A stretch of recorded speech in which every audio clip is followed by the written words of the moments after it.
अपराध के गढ़ बनते जा रहे रायपुर पर खड़े किए हैं, क्योंकि यहाँ पर हत्या, लूट, डकैती, नशाखोरी, ये तमाम तरीके की घटनाएं आए दिन सामने आ रही है। और कुछ युवकों ने उसके साथ में गाली गलौज करना शुरू किया। वो युवक थे, एक का नाम अंकुश रात्रे और दूसरे का नाम अभय रक्सेल बताया जा रहा है। इन दोनों युवक और उसके साथी उसको गाली गलौज कर रहे थे। इसी का विरोध जब उसने किया एहसान ने, तो उसे दौड़ाया गया। दौड़ाने के बाद में उसे आधे दूर में ले जाकर मारपीट की गई। लहूलुहान स्थिति में गिर गया। देखते ही देखते एहसान के पेट की अतड़ियाँ बाहर आने लगी, उसका इंटेस्टाइन बाहर आने लगा, जिसके बाद में दोनों आरोपी वहाँ से फरार हो गए। तो कल एक और एफआईआर हुआ था। आरोपी पक्ष के जो परिजन हैं, जो पीड़ित पक्ष को धमकी वगैरह दे रहे थे, तो उसमें कल एक एफआईआर हुआ है और हमारे द्वारा जो कार्रवाई की गई उसके जानकारी प्राप्त करने के बाद जो पीड़ित पक्ष हैं वो अपने घर चले गए थे। राजधानी रायपुर में इन दिनों अपराधों का ग्राफ लगातार बढ़ रहा है और चाकूबाजी की घटनाएं तो एक तरह से आम हो चली है, साधारण हो चली है। और यहाँ पर जो आम लोग हैं, जो चैन की सुकून से यहाँ पे रहना चाहते हैं, उनको ऐसी खबरें लगातार डरा रही हैं। साथियों, इस बार जो खबर सामने आई है वो आई है रायपुर के मौदापारा थाना क्षेत्र में, जहाँ पर एक युवक की बेदर्द तरीके से चाकू घोंप दी गई। उसके पेट पर उसकी अतड़ियाँ बाहर आ गई, उसका इंटेस्टाइन बाहर आ गया। आनन फानन में अस्पताल में उसे भर्ती कराया गया, जहाँ उसकी ज़िंदगी और मौत पर बनी हुई है। खैर, 2 आरोपी इसमें गिरफ्तार हुए। दरअसल मामला समझिए, ये पूरा का पूरा मामला मौदापारा थाना क्षेत्र का है। बताया ये जा रहा है कि बीते दिनों एक युवक जिसका नाम एहसान है, वो एहसान अपने दोस्त के साथ में मोबाइल फ़ोन लेकर एक दुकान से वापस लौट रहा था। इसी दौरान में रजबंधा तालाब के पास में कुछ युवकों ने उसके साथ में गाली गलौज करना शुरू किया। वो युवक थे, एक का नाम अंकुश रात्रे और दूसरे का नाम अभय रक्सेल बताया जा रहा है। इन दोनों युवक और उसके साथी उसको गाली गलौज कर रहे थे। इसी का विरोध जब उसने किया एहसान ने, तो उसे दौड़ाया गया। दौड़ाने के बाद में उसे आधे दूर में ले जाकर मारपीट की गई। मारपीट करने के बाद में अभय ने अपने पास रखे चाकू को निकाला और सीधा एहसान के पेट पर घोंप दिया, जिसके बाद में एहसान वहां पर मूर्छित अवस्था में गिर गया, लहूलुहान स्थिति में गिर गया। देखते ही देखते एहसान के पेट की अतड़ियाँ बाहर आने लगी, उसका इंटेस्टाइन बाहर आने लगा, जिसके बाद में दोनों आरोपी वहां से फरार हो गए मौके से। जब मामले की सूचना आस पड़ोस के लोगों को पड़ी, तो वहां पर पुलिस को भी सूचना दी गई और घायल को तुरंत मेकाहारा अस्पताल में भर्ती कराया गया, जहां पर प्राथमिक उपचार के बाद में डॉक्टर उनकी देखरेख कर रहे हैं और उसकी हालत अभी भी गंभीर बनी हुई है।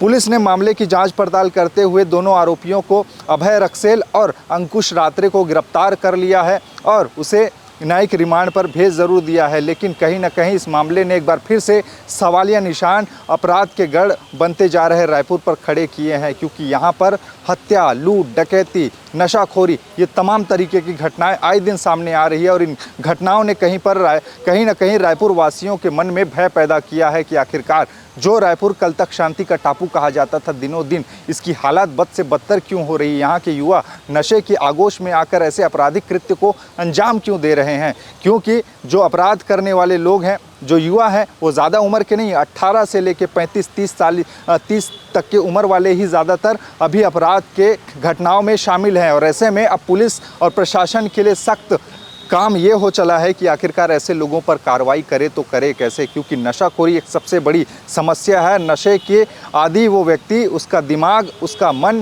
पूरे तरीके से विचलित हो जाता है और कब कहाँ कैसे किसको मार दे इसका कोई अता पता नहीं रहता है, क्योंकि एक नशा करने वाला व्यक्ति नशे की आगोश में उसका दिमाग फिर जाता है पूरी तरीके से। और राजधानी रायपुर में इस तरह से सूखे नशे, शराब, गांजा, चरस, तमाम तरीके के सूखे नशे, यहाँ तक कि नशीले टैबलेट भी खुलेआम बिक रहे हैं। तो ऐसे में सवाल यहाँ पर इसी को लेकर उठ रहे हैं। और मौदापारा थाना क्षेत्र तो बदनाम ही है इस मामले में। यहाँ पर आए दिन कुछ न कुछ घटनाएं होती हैं, जहाँ पर चाकूबाजी की घटनाएं होती हैं। मामले में पुलिस ने बहरहाल दोनों को गिरफ्तार किया है। कानून इनको क्या कुछ सज़ा देगी, ये देखने वाली बात होगी, क्योंकि मामला बहुत गंभीर है। और ऐसे में दिनों दिन बढ़ते अपराध के ग्राफ ने कहीं ना कहीं रायपुर के लोगों के मन में भय पैदा किया है, शंका पैदा किया है कि आखिरकार हम कैसे यहाँ पर महफूज होकर जीवन जिए। मामले में, इस पूरे मामले में जो सीएसपी है कोतवाली थाना के केशरी नंदन नायक, उन्होंने क्या कुछ कहा है जाते जाते सुनिए और इस मामले में अपने विचार नीचे ज़रूर बताते चलिएगा, क्योंकि आपका विचार आना ज़रूरी है। और ऐसे में ये छत्तीसगढ़ में लगातार जो अपराध के ग्राफ बढ़ रहे हैं, कहीं ना कहीं इसके पीछे युवाओं के बदलते मन का भी एक असर है जो आज नशे के आगोश में जा रहे हैं। बताते चलिएगा ये और जाते जाते सुनते चलिएगा बाकी खबरें और भी है, जिसके लिए बने रहिएगा टी छत्तीसगढ़ के साथ में। कुछ मौधापारा थाने में चाकूबाजी की घटना हुई थी जिसपे कुछ लोगों के नाम सामने आए। जी हाँ, परसों शाम के समय चाकूबाजी की घटना हुई थी जिसमें कि अभय रक्सेल और अंकुश रात्रे ने चाकूबाजी की घटना कारित किया था। ये वहाँ पर रास्ते में जा रहे उस जो पीड़ित है उसको साथ विवाद करते हुए चाकू मार के फरार हो गए थे। फिर रात को और दिन भर हम लोगों ने उनका पता तलाश किया, उनकी गिरफ्तारी की है और आज न्यायालय में उन्हें रिमांड के लिए भेजा गया है। क्या क्या धाराएं लगाई गई हैं? इसमें चूँकि उसके पेट में अच्छी से खासी चोट आई थी तो 307 की धारा लगी है पुराने आईपीसी के तहत। सर इन पे लगातार गंभीर आरोप लगते हैं, आपराधिक मामले दर्ज हैं दोनों के ऊपर, फिर क्या कार्रवाई की जा रही है? अभी तो तत्कालीन तौर पे इस मामले में उनको गिरफ्तारी की गई है और पुराने मामले जो हैं जहाँ जहाँ पर अलग अलग थानों को सूचित किया गया है ताकि वे भी उसमें अपने अपने मामले में उनकी गिरफ्तारी कर सकें और माननीय न्यायालय के समक्ष उनकी चालान वगैरह प्रस्तुत की जा सके। सर कल अपना रात के समय में कल वहाँ पर बवाल जो हुआ था मौधापारा में, बवाल तो नहीं, जो पीड़ित पक्ष था वो थाने आए थे और उनका मांग था कि जो आरोपी पक्ष है उनके खिलाफ कड़ी से कड़ी कार्रवाई हो, क्योंकि आरोपी पक्ष के द्वारा उनको उनके परिजन के द्वारा धमकी वगैरह दिया जा रहा था। तो कल एक और एफआईआर हुआ था, आरोपी पक्ष के जो परिजन है जो पीड़ित पक्ष को धमकी वगैरह दे रहे थे, तो उसमें कल एक एफआईआर हुआ है और हमारे द्वारा जो कार्रवाई की गई उसके जानकारी प्राप्त करने के बाद जो पीड़ित पक्ष हैं वो अपने घर चले गए थे।